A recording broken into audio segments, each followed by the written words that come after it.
जी start करें आप बच्चे। Assalamu alaikum. My name is Parmiz, and today my topic is preparation and properties of ethers. So first of all हम define कर देते हैं ethers. ethers organic compound हैं जो कि कंटेन करते हैं ऑक्सीजन एटम, जिसके बिटवीन होता है और बाउंडेड होता है 2 कार्बन एटम्स के साथ. इसे ROR जैसे हम बॉन्ड कहते हैं. इस तरह they are called the ethers और ऐसे लिंकेज को ईथर लिंकेज कहते हैं. ईथर्स में भी रिगार्डेड एज डाई एल्काइल्स. डाई एल्काइल्स तब कहेंगे अगर ऑक्सीजन के दोनों तरफ जो है वो अल्काइल ग्रुप अटैच है तो वो डाई अल्काइल ईथर बना रहे होंगे. अगर ऑक्सीजन की एक तरफ अल्काइल और दूसरी तरफ अराइल है तो वो अल्काइल अराइल ईथर्स होंगे.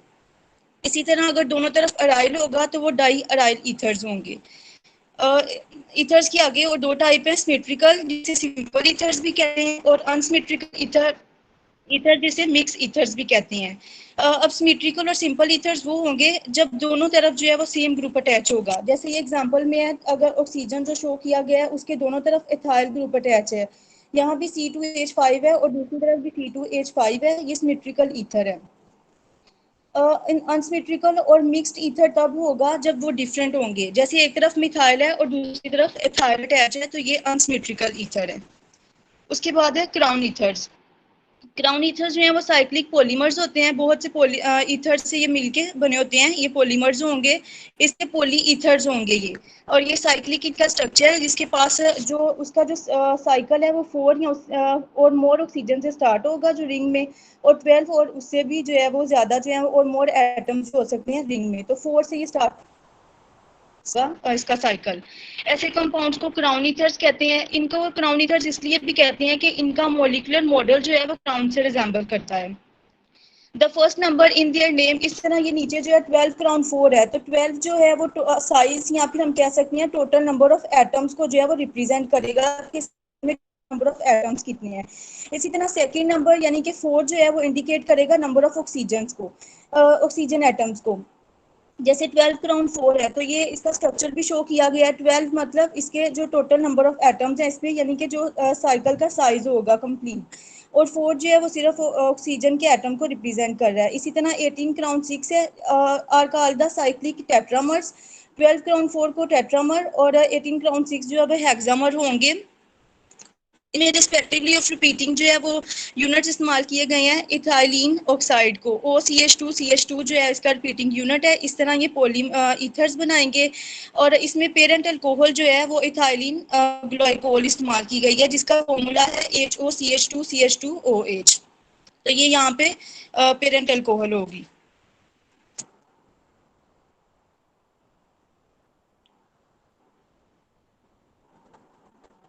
उसके बाद हमारे पास है टेट्राहाइड्रोफ्यूरान जिसे THF भी जो है वो डिजाइनेटेड किया गया है, या हम इसे THF भी कह सकते हैं. ये एक सैचुरेटेड साइक्लिक ईथर होता है. और इसके जो है यहाँ पर 2 मेथड हैं बताए गए हैं कि कैसे हम इसे ऑब्टेन कर सकते हैं.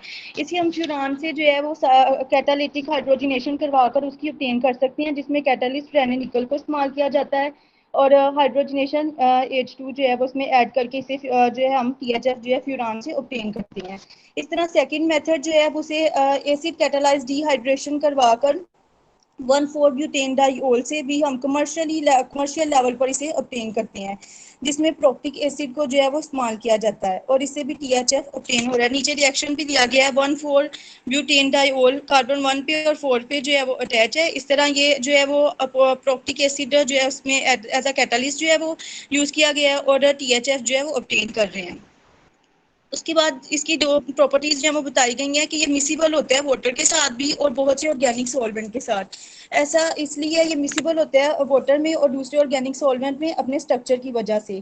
पहली बात तो इसका स्ट्रक्चर जो है वो साइक्लिक होने की वजह से, और दूसरा जो इसमें ऑक्सीजन एटम है वो हाइड्रोजन बॉन्डिंग को जो है वो एक्सेप्ट करता है और इसे हाईली सोल्यूबल करता है वाटर में. और ये नाइलन 6,6 और 1,3-ब्यूटेन डाइईन की मैन्युफैक्चर में भी इस्तेमाल किया जाता है. उसके बाद डाईऑक्सेन है हमारे पास. ये भी साइक्लिक ईथर्स हैं जिनके पास 2 ईथर ग्रुप होंगे, उन्हें डाइऑक्सेन कहेंगे.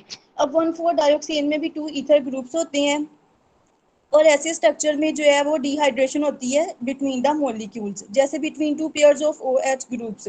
जो OH ग्रुप यहाँ पे नीचे स्ट्रक्चर देखेंगे जो अटैच है उसमें उनके जो मॉलिक्यूल्स के दरमियान डिहाइड्रेशन होगी और यहाँ पे 2 ईथर ग्रुप्स जो हैं वो अटैच होंगे, di 2। The alcohol must be diol, और जो अल्कोहल यहाँ पे इस्तेमाल की जाएगी वो डायोल होनी चाहिए। जैसे कि एग्जांपल यहाँ पे दी गई है इथाइलिन ग्लाइकोल की, ये डायोल अल्कोहल है। इसका फॉर्मूला है CH2OH CH2OH। तो यहाँ पर 2 अल्कोहल जो है वो अटैच है, इसलिए डायोल अल्कोहल है ये। और यहाँ पर जो स्ट्रक्चर में 2 मॉलिक्यूल्स हमने लिए हैं इथाइलिन ग्लाइकोल के, तो 2 मॉलिक्यूल्स है इसलिए इंटर मॉलिक्यूलर डिहाइड्रेशन होगी, बिटवीन द मॉलिक्यूल्स होगी। तो 2 मॉलिक्यूल ऑफ इथाइलिन ग्लाइकोल ये एसिडिक मीडियम है H2SO4 जो है उसमें एज अ कैटालिस्ट जो होगा और डाइऑक्सिन बनाएगा, और वाटर जो है वाटर के भी 2 मॉलिक्यूल जो हैं एज अ प्रोडक्ट हमारे पास आएंगे। डाइऑक्सिन को इंडस्ट्रियल सोलवेंट के तौर पर जो है इस्तेमाल किया जाता है, और ये बहुत इंपॉर्टेंट इसका यूज है इंडस्ट्रियल लेवल पे, जो इंडस्ट्रियल सर सोलवेंट ये होता इसका स्ट्रक्चर गलत नहीं है? है। जी ग्लाइकोल का स्ट्रक्चर में OH इजाफी नहीं आ रहा एक अथायलिन मिनट ग्लाइकोल में? जी ये एंड वाला OH इजाफी आ रहा है स्ट्रक्चर में। जी सही है, हाँ ये थोड़ा सा है क्योंकि यहाँ पर इसका पूरा हो गया है ना। ये टू जो नीचे ऊपर है वाला वाला ये वाला एक है, ठीक है। क्या जी सर, साहब? ये नीचे वाला CH2OH जो हाँ है, जी, हाँ जी। जी ये चलो नहीं तो आएगा आगे OH बढ़ते यहाँ पे। हैं।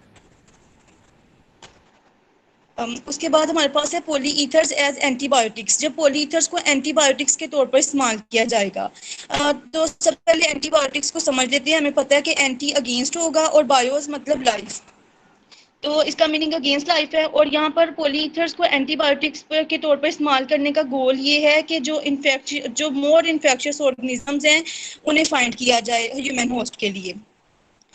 फिर यहाँ पे उसने कहा कि 1950 तक जो था बहुत से जो है फर्मेंटेशन टेक्नोलॉजी को इस्तेमाल करके बहुत से एंटीबायोटिक पॉलीईथर्स जो हैं वो डिस्कवर किए जा चुके थे फर्मेंटेशन टेक्नोलॉजी को इस्तेमाल करके।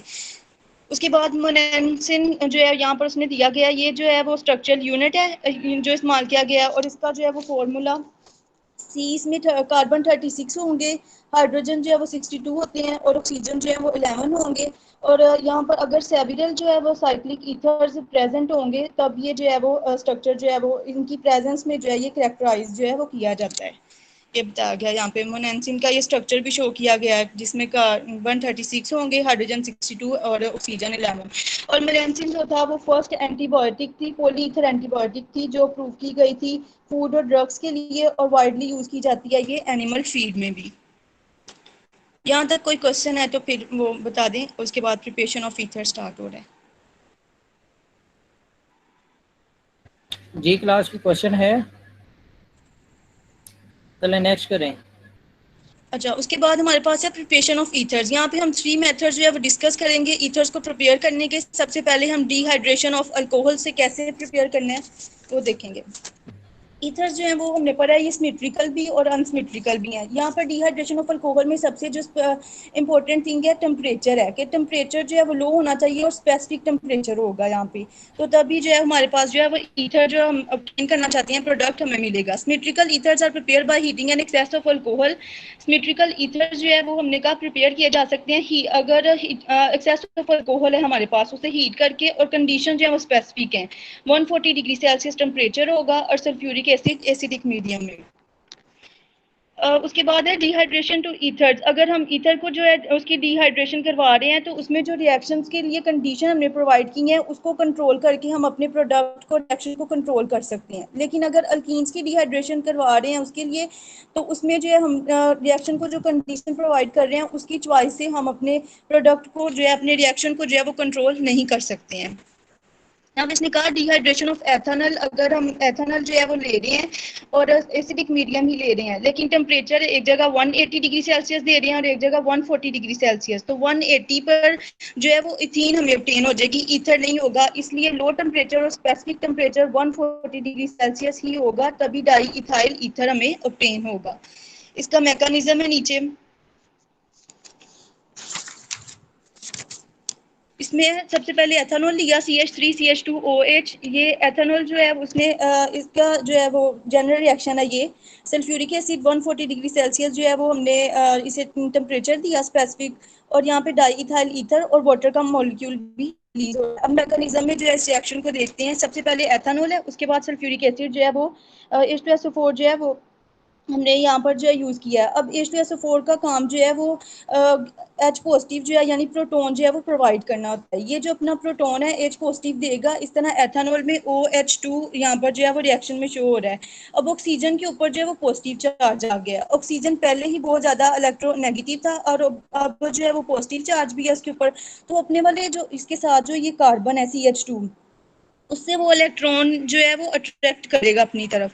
जब ये अपनी तरफ इलेक्ट्रॉन को अट्रैक्ट करेगा तो अब कार्बन में जो है CH2 जो है CH3CH2 जो है ये वाले कार्बन में इलेक्ट्रॉन जो है वो डेफिशिएंट हो जाएंगे। अब ये वाला जो है कार्बन अपनी डेफिशिएंसी को कंप्लीट करने के लिए अब दूसरे वाला पार्ट देखें जिसमें हमने फिर दोबारा से एथेनॉल लिया है। इसमें हमने क्या किया है कि ये वाला जो ऑक्सीजन होगा वो अपने इलेक्ट्रॉन इसे देगा। अब ऑक्सीजन के ऊपर पॉजिटिव चार्ज आ जाएगा दोबारा ये प्रोडक्ट में, और वाटर का मॉलिक्यूल क्या हो गया, रिलीज हो गया, यहाँ पे -H2O आ गया।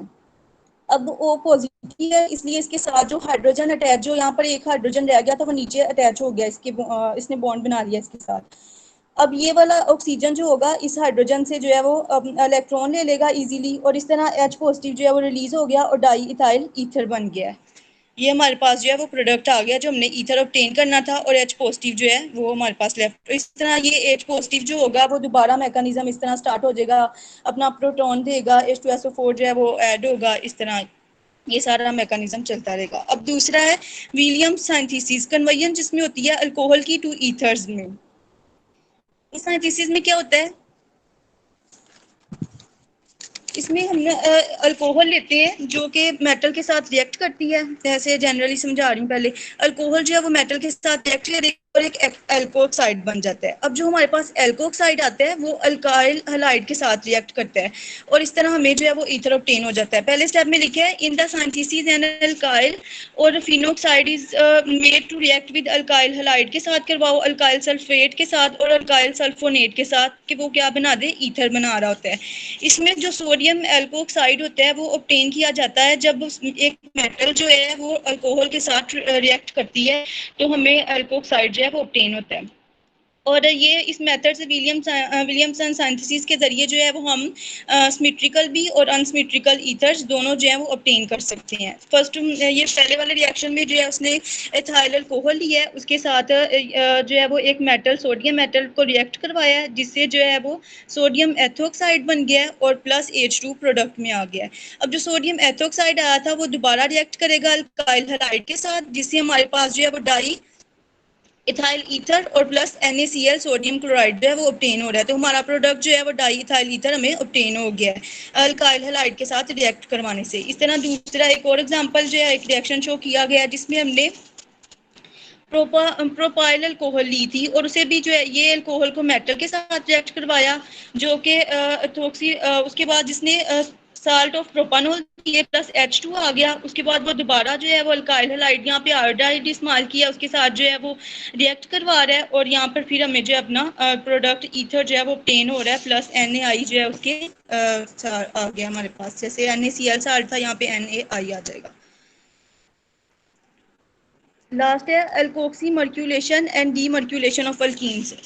तो ये एक ऐसा रिएक्शन होता है जिसमें हम जो है अल्कीन यानी क्या कंपाउंड, ऐसा कंपाउंड जिसके कार्बन कार्बन डबल बॉन्ड होगा वो रिएक्ट करेगा, अल्कीन जो है वो रिएक्ट करेगा अल्कोहल के साथ मर्क्यूरिक सल्फेट की एसीटेट की प्रेजेंट में। यहाँ पर जो मर्क्यूरिक एसीटेट जो है वो मेन यहाँ पर है स्टेप जो इस्तेमाल किया जाएगा, फिर ये रिएक्शन जो है वो ऑकर होगा। मर्क्यूरिक एसीटेट को इस्तेमाल किया जो इनिशियली क्या करेगा, एक प्रोडक्ट दे देगा अल्कोक्सी मर्क्यूरी इंटरमीडिएट होगा, लेकिन वो जो थोड़ी सी देर के लिए होगा प्रोडक्ट, और उसके बाद वो फ़ौरन जो है वो सोडियम बोरोक्साइड के साथ जो है वो रिएक्ट करेगा, जो कि रिडक्शन जो है वो स्टेप अपर होगा, और फिर वो अपना फाइनल प्रोडक्ट ईथर देगा। इस तरह यहाँ पे alkene react with mercuric acetate के साथ अल्कीन ने रिएक्ट किया in the presence of an alcohol की प्रेजेंस में to give alkoxy mercurial compound which on reduction. अब यहाँ पर रिडक्शन होगी सोडियम बोरोहाइड्राइड के साथ, जो कि फिर वो ईथर देगा। तो पहले स्टेप में है ये जनरल रिएक्शन शो किया गया है जिसमें इथीन जो है और वो रिएक्ट कर रहा है मर्क्यूरिक एसीटेट के साथ और अल्कोहल की प्रेजेंस है इसमें ROH जो अल्कोहल है। फिर उसके बाद यहाँ पर जो HG है ये पूरा इसका मैकेनिज्म है, यहाँ पर ये जनरल रिएक्शन जो शो किया गया है तो इससे Ag है वो एक मेटल है मर्क्यूरी, इसके पास एक्सेस ऑफ इलेक्ट्रॉन होते हैं लेकिन इसके साथ दो एसीटेट आयन जो हैं वो कंबाइन है, इसलिए वो दोनों जो हैं वो अपनी तरफ इलेक्ट्रॉन को अट्रैक्ट करते हैं। जब ये दोनों अपनी तरफ इलेक्ट्रॉन को अट्रैक्ट करते हैं तो यहाँ पर जो अल्कीन में पाई बॉन्ड है वो अपना एक बॉन्ड जो है वो ब्रेक करेगा और यहाँ पर वो जो है मर्क्यूरी के साथ जो है CH2 जो है वो अपना एक बॉन्ड इसके साथ बनाएगा। जब ये बॉन्ड अपना इसके साथ बनाएगा तो CH के ऊपर जो है RCH जो यहाँ पर है इसके ऊपर जो है वो पॉजिटिव चार्ज आ जाएगा, लेकिन ये फ्यू नैनो जो है वो सेकंड के लिए हम कह सकते हैं रहेगा। इसके बाद फौरन जो है वो Hg जो है वो अपना बॉन्ड उसके साथ भी बनाएगा और यहाँ से एक एसीटेट आयन जो है वो रिलीज हो जाएगा। जब एक एसीटेट आयन रिलीज हो गया अब मर्क्यूरी जो है वो इनफैक्ट जो है वो दो बॉन्ड बना सकता है, लेकिन इसने तीन बॉन्ड बना लिए, एक CH2 के साथ एक CH और एक जो एसीटेट जो हमारे पास रह गया था, एक जो है वो रिलीज हो गया है चला गया है, तो एक जो रह गया है उसके साथ बॉन्ड बनाया है, इसलिए ये अब तीन बॉन्ड बना रहा है। तो हमें एक जो है वो उसको स्टेबल करने के लिए जैसे ये यहाँ पर शो किया गया CH2 के साथ उसने कंबाइन कर लिया, CaOR के साथ कंबाइन किया, तो अगले स्टेप में यहाँ पर रिडक्शन होगी। रिडक्शन NaBH का काम क्या होता है, हाइड्राइड आयन देना, ये H नेगेटिव आयन को जो है वो प्रोवाइड करता है और यहाँ पे NaBH4 था इसने जो है वो प्रोवाइड किया, तो यहाँ पर जो ये एसीटेट आयन है वो वहाँ से मर्क्यूरिक एसीटेट है वो जो है अलग हो जाएगा, वहाँ से ब्रेक डाउन हो जाएगी उसकी और यहाँ पे ये CH3 बन जाएगा। इसी तरह ये नीचे वाला रिएक्शन भी शो किया है।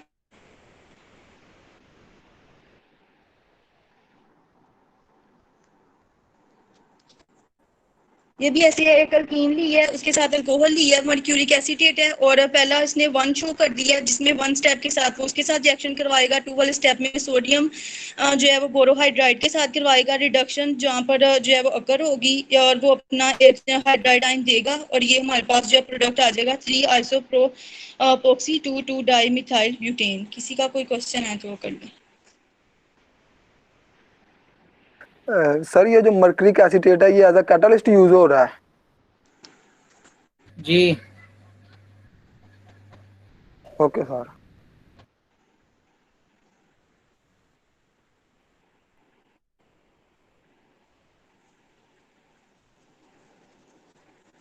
सर मेरा यहीं तक था, आगे माहम का पार्ट है।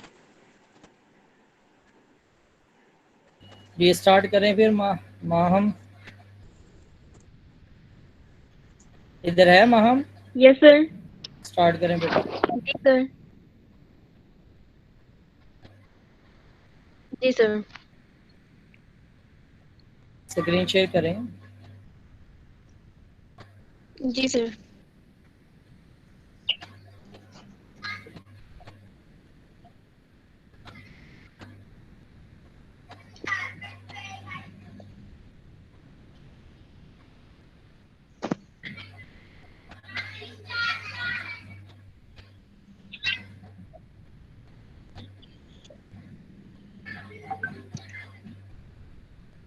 अस्सलाम वालेकुम, my name is Maham and today my topic is reactions of ethers.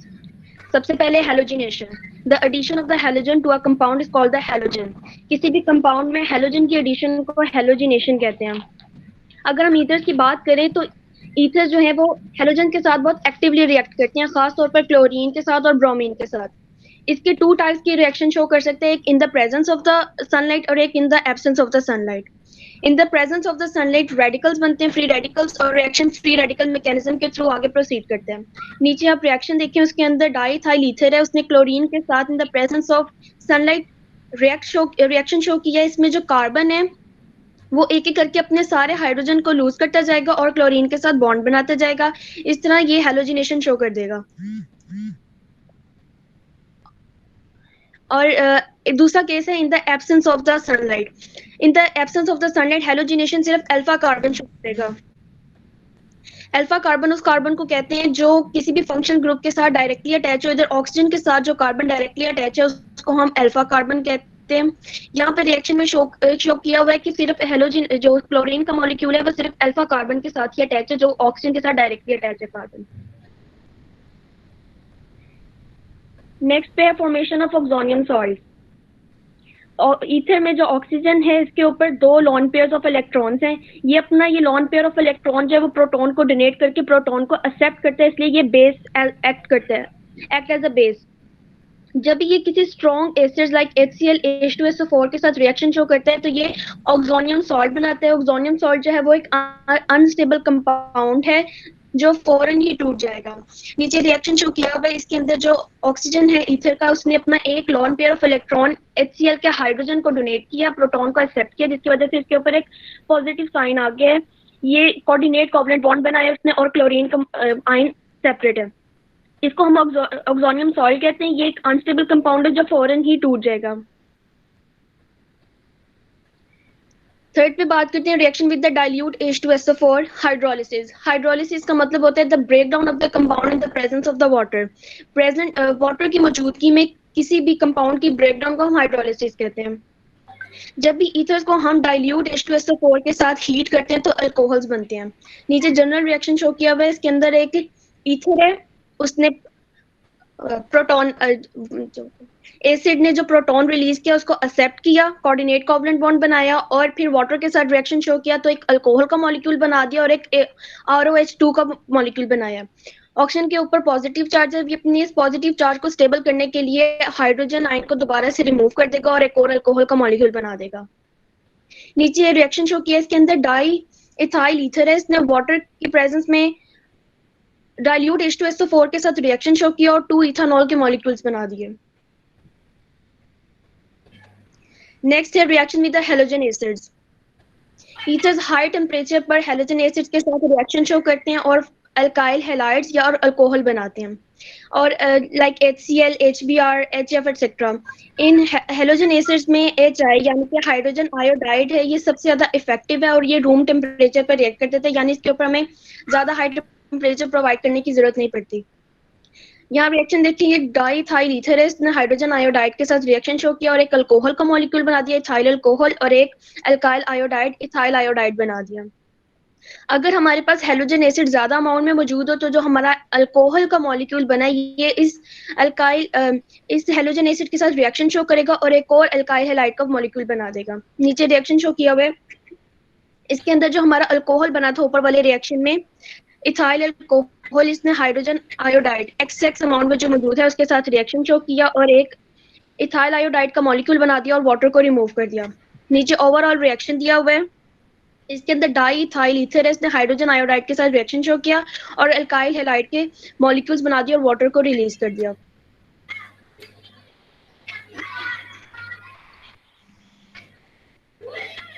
नीचे हम मैकेनिज्म ऑफ रिएक्शन की बात करते हैं।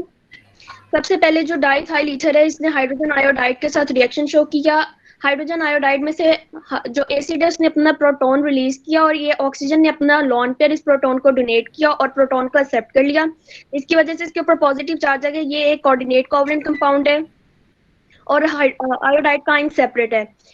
ऑक्सीजन अपने इस साइन को, इस पॉजिटिव साइन को स्टेबल करने के लिए अल्कोहल बना देगा और अल्काइल आयोडाइड का एक और मॉलिक्यूल बना देगा। आयोडीन का जो मॉलिक्यूल है I नेगेटिव, ये इसको अल्काइल ग्रुप को एक्सेप्ट करेगा और यहाँ पे अल्काइल आयोडाइड बन जाएगा। अब जो हमारे पास इथाइल अल्कोहल बना है, इसने XX हाइड्रोजन एसिड के साथ हाइड्रोजन आयोडाइड के साथ रिएक्शन शो किया और एक कंपाउंड बना दिया C2H5OH2। इसके अंदर ऑक्सीजन के ऊपर पॉजिटिव चार्ज है क्योंकि इसने एक और प्रोटॉन को एक्सेप्ट किया।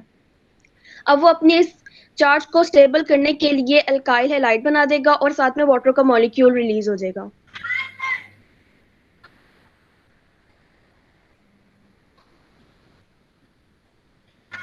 फिफ्थ पे हम बात करते हैं ऑटो ऑक्सीडेशन।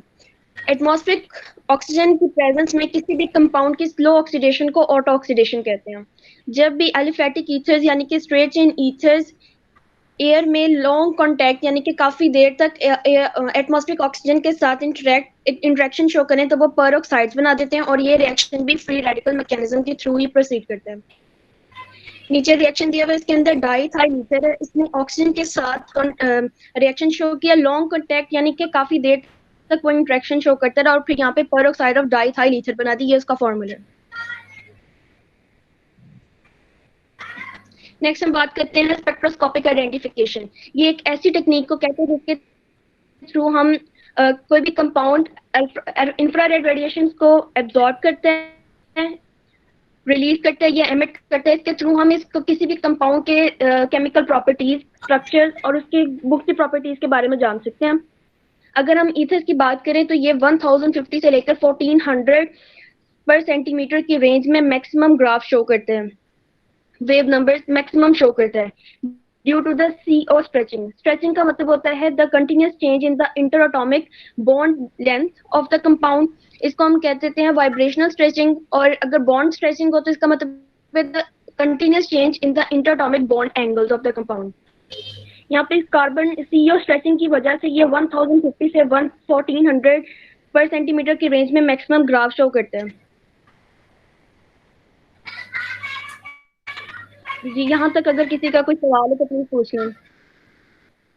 जी क्लास के क्वेश्चन।